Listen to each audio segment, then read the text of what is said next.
Hello, welcome to From the South. I'm Laura Prada from the Telesur Studios in Caracas, Venezuela. We begin with the news. Stay with us.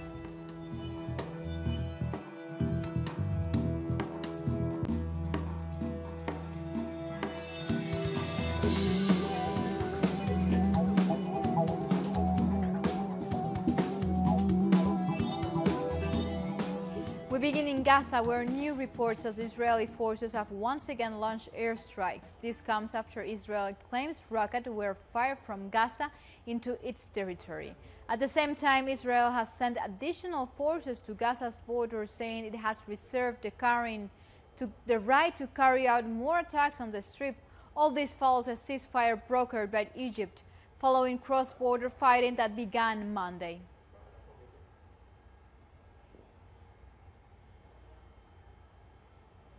And this Tuesday, hundreds of people rallied in the Golan Heights against the U.S. decision to recognize the region as Israeli territory. Demonstrators gathered in front of the governor's building in the city of Bad. Syrian and Palestinian protesters waved flags, and demonstrators also held banners reading "Golan is Syria."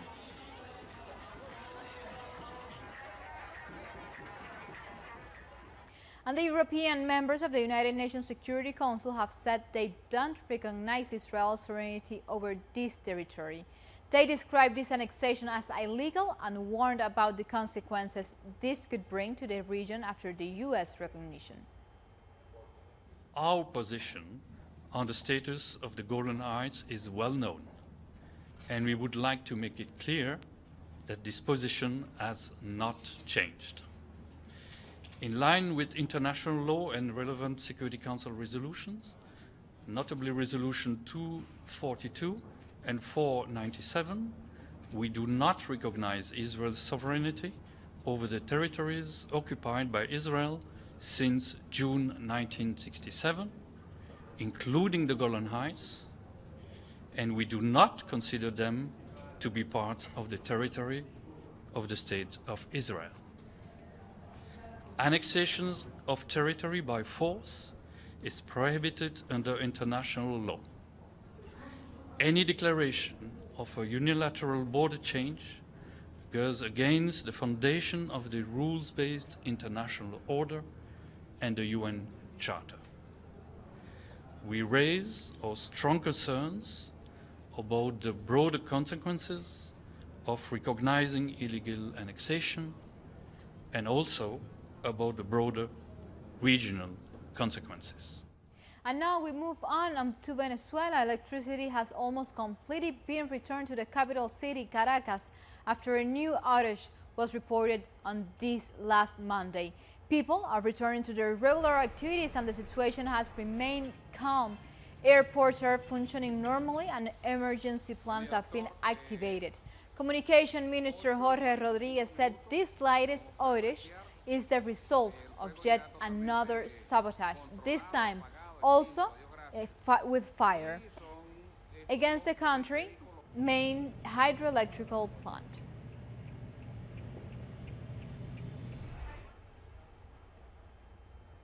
Earlier, our correspondent in Caracas, Leonel Retamal, was in the street and sent us this report. Let's find out. Here in the east of Caracas, you can see that the situation is calm and there are no long lines of cars. The state oil company FtS said on Twitter that the supply of gasoline is now completely normal because rumors had been circulating of possible gas shortages.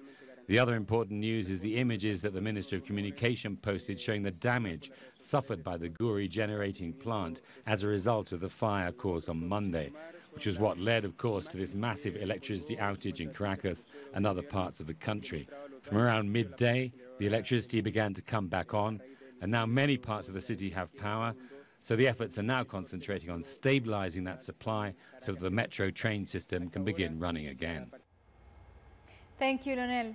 And now we go to South Africa, where the governing party, the African National Congress, has reaffirmed its solidarity with the people of Western Sahara. The party's chairperson for foreign relations, Lidiwe Sulu, said it is time all progressive organizations supported the Western Sahara's right to self-determination. She added that the party will redouble the efforts to end Morocco's occupation on Western Sahara. today, the African National Congress is participating at the Solidarity Conference by the SADC countries. This is a struggle which continues exactly the same way as we struggled against apartheid. The African National Congress calls on all progressive forces of the world to give the necessary solidarity so that the people of the Sahrawi can be free, just as we are free as South Africa today. And Venezuela's Foreign Minister Jorge Arreaza is in South Africa taking part in the Western Sahara Solidarity Conference. He has pledged his government will support the people of the Western Sahara in the quest for independence. The Western Sahara, also known as the Sahrawi Arab Democratic Republic, is the only African country still under colonization by fellow continental nation Morocco since 1975. Dear brothers and sisters, it's an honor to be here attending the invitation extended by the Southern Africa Development Community to take part in this Solidarity Conference on Western Sahara. This is a national cause for Venezuela. 56 years ago, the Special Committee of the United Nations on Decolonization declared Western Sahara as a non-self-governing territory, and in 1983, in line with principles and ideals of self-determination, Venezuela recognized the Sahrawi Arab Democratic Republic.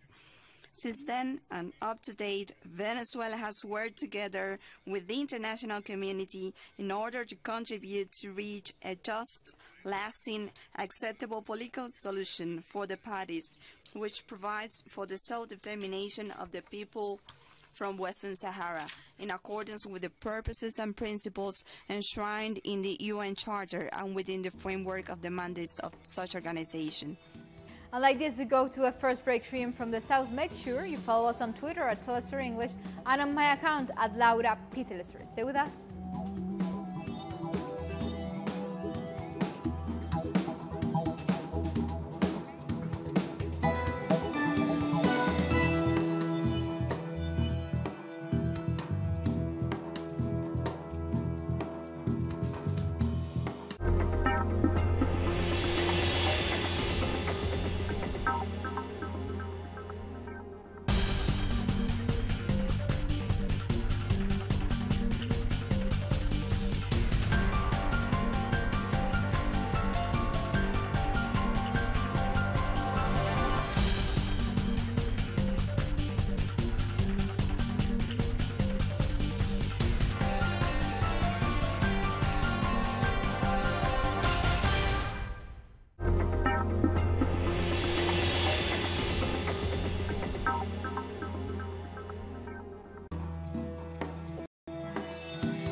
Welcome back.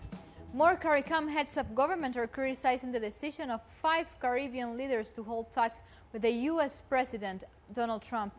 Antigua and Barbuda Prime Minister Gaston Brown has called his Caribbean counterparts who attended the meeting weak-minded. In a Facebook post, Brown said these allowed themselves to be treated like servants. He said CARICOM must continue its position by standing on principle without inducements or fear of reprisals. Brown's comments follow St. Vincent and the Grenadines Prime Minister Ralph Gonsalves' criticism of Jamaica, Bahamas, Haiti, St. Lucia, and the Dominican Republic.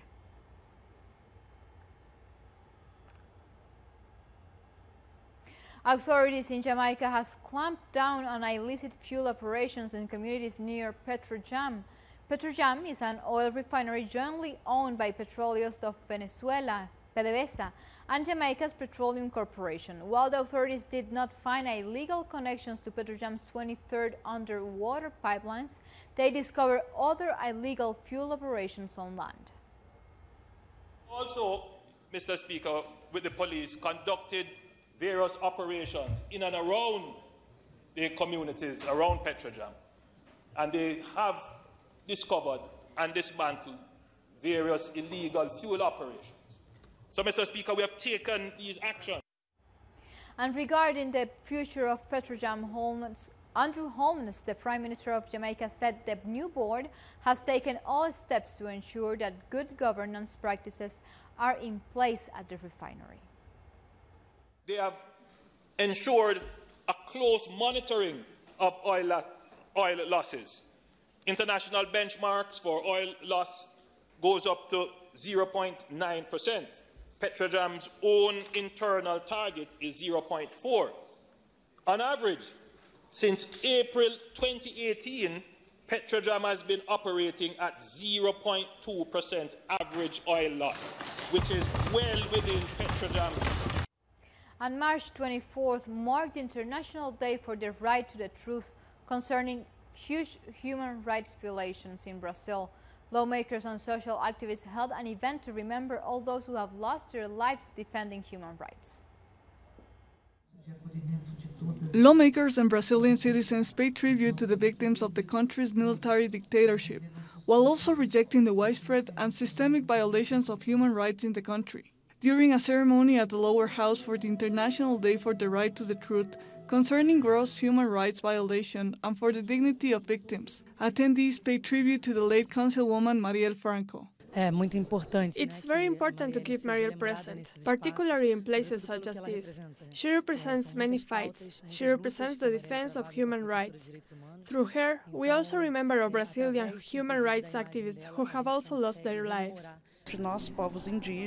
Us, the indigenous people, are always resisting. There has been 500 years of destruction, 500 years of violating our rights, and our current government has continued such attacks. Just last week, they dismantled the Special Bureau of Health for Indigenous People. That is just another form of genocide against our people. March 24 is a day to highlight the truth on the face of authoritarianism, a day to raise alarms about President Jair Bolsonaro's promise to put an end to activism in Brazil. Brazil is living in dark times, but meetings like this try to promote the truth, to combat authoritarianism. But just as we are doing this, a different group of people is planning to commemorate March 31st, the anniversary of the start of the military dictatorship. Our government salutes tortures, it opposes discovering the truth of state crimes and condemns the Truth Commission. Those in attendance made emphasis on the need to build a more just and equal society, a society in which the use of weapons is not glorified, in which torture, gender violence, and femicides are not undermined, a society whose policies are not those of death. And we continue in Brazil because Jair Bolsonaro's government said it will close the indigenous health system run by the Ministry of Health. He is transferring the responsibilities to the municipalities in Brasilia. The indigenous people are marching against the decision. They have been outside the Ministry of Health since early this Tuesday morning. Mobilizations have taken place in the country since this last Monday.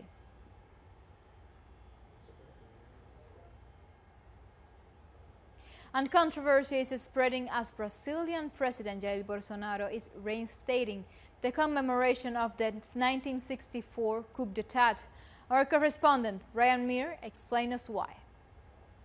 Far-right Brazilian President Jair Bolsonaro has just issued an order allowing the military to commemorate the anniversary of the 1964 military coup this March 31st on their bases. Now, this is something that was common after the dictatorship ended in 1985, but was outlawed by Dilma Rousseff when she was president during her first mandate in 2011. Rousseff had been a victim of torture during the dictatorship, as were thousands of other people, with hundreds of disappearances of union leaders and political activists, and the massacre of thousands of indigenous peoples during the 21-year bloody regime. Jair Bolsonaro, however, said he doesn't even believe that this was a coup. He calls it a revolution, and he believes it's something that's worthy of being celebrated. And this model of the dictatorship, which ran from 1964 to 1985, is something he looks up to as a goal when he makes his plans on how he wants to conduct his government, which already has the highest number of military officers in a presidential cabinet of any time since the 1970s. Thank you, Brian. And now we go to Colombia, where Senator Feliciano Valencia has denounced a private media campaign of hate against indigenous people. Valencia posted this video on the ongoing Minga taking place in the Cauca region. He said the private media is generating a sense of hatred for the Minga by focusing on their obstruction of the Pan American Highway instead of focusing on their demands. Valencia also said the government should not stigmatize people who are demanding compliance with agreements signed with previous administrations.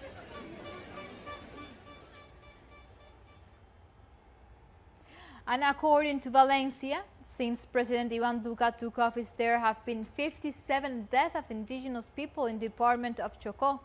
This brought the communities together to look for solutions to these problems.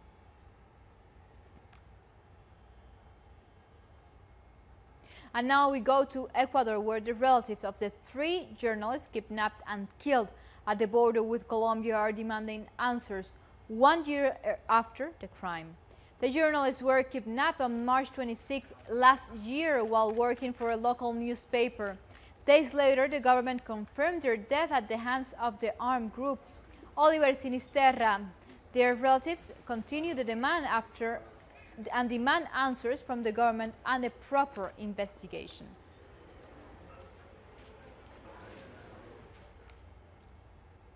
And the Mexican president has sent a letter to the King of Spain and to the Vatican urging them to amend their colonial past and to acknowledge the abuses committed against indigenous people.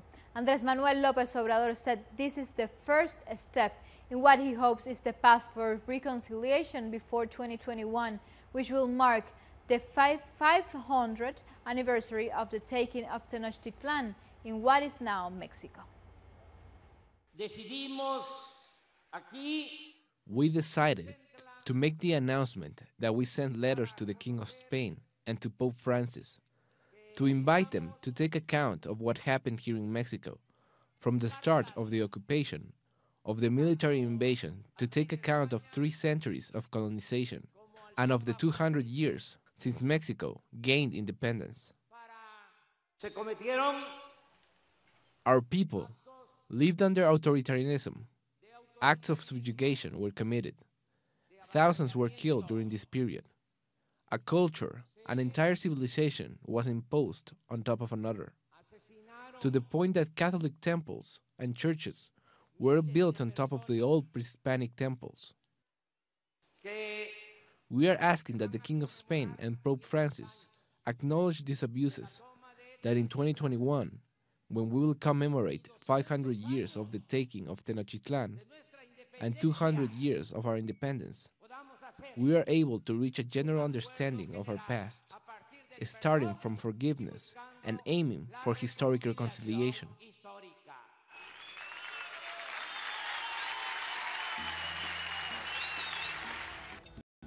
Time for a second short break hearing from the South. More news when we are back.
And the chief of the Algerian army, Ahmed Aid Salah, said that the solution of the political crisis is thus seeking the application of Article 102 of the Constitution, which stipulates that the president can be removed from office if he is unable to execute his duties.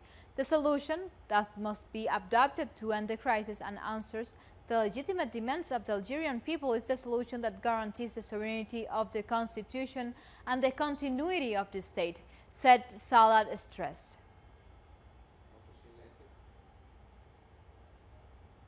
Thousands of people have rallied in the capital of Yemen to mark the 4th anniversary of the civil war. People marched in Sana'a waving the national flag and chanted slogans against Saudi Arabia, the United States and Israel.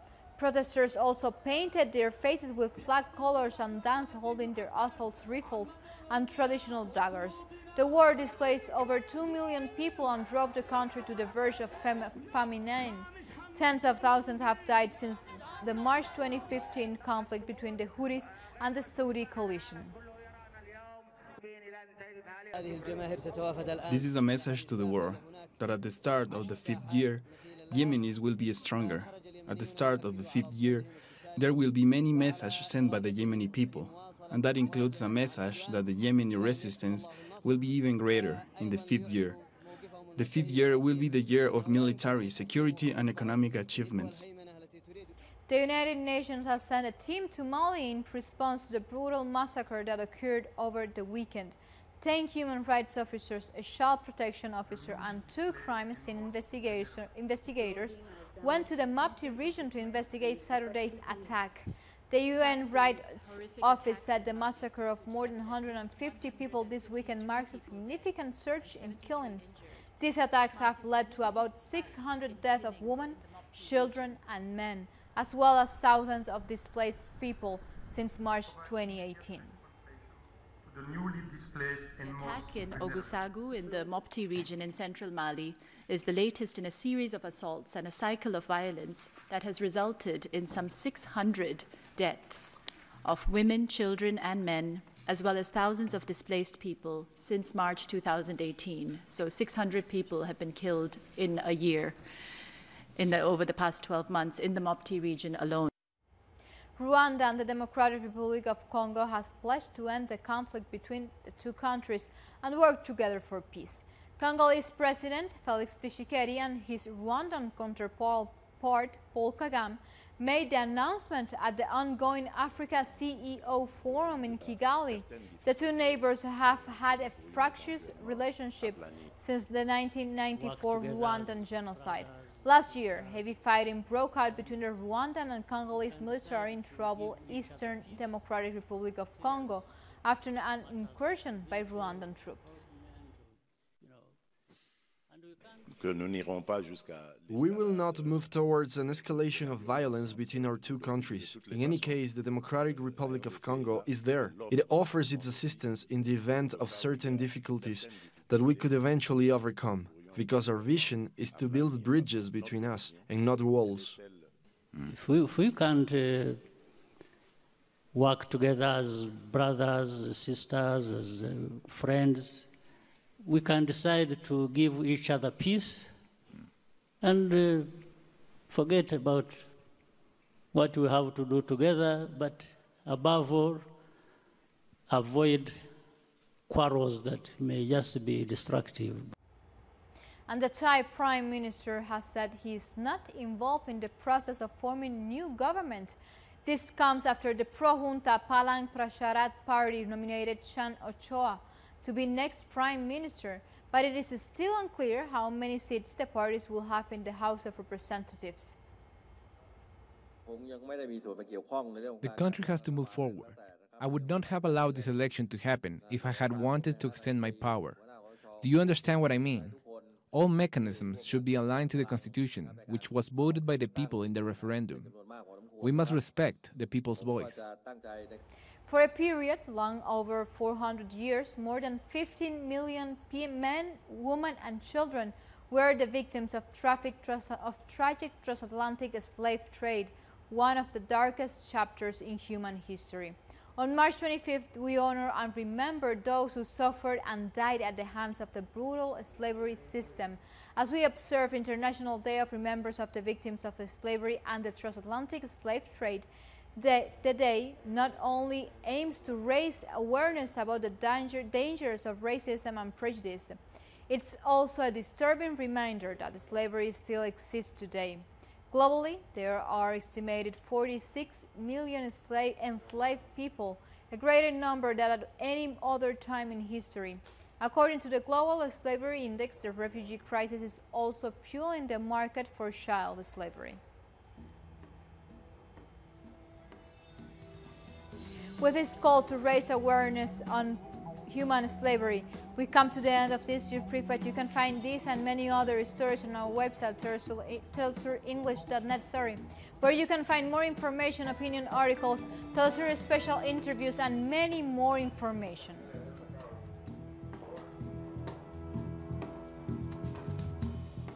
Continue with Telesur, connecting the global south. Until next time, thank you for watching.